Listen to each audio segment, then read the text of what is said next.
One of the questions I get asked about wood windows are they high maintenance? And it's a fair question because, you look back years ago and wood windows would have been pretty high maintenance. They were wood exterior as well as interior.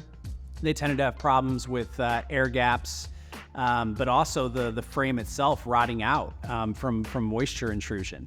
And so that technology has come a long way with the exterior claddings they now put on those wood windows to give you that protection and the seal from the elements, but still keeping the warmth and the beauty of wood window on the inside of the house, where it's not getting all the bad weather. So I think to answer that question, wood windows will still have a bit more maintenance than, say, a pre-finished fiberglass option or a vinyl window, just because of the fact that you're going to have to do some painting or staining to that interior window over time.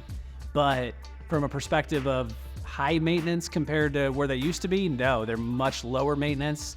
And I still think they're a great value because of the beauty and the warmth that you're getting from that wood window. It's probably worth the little bit of maintenance that'll have to happen, 10, 15 years later after it's installed.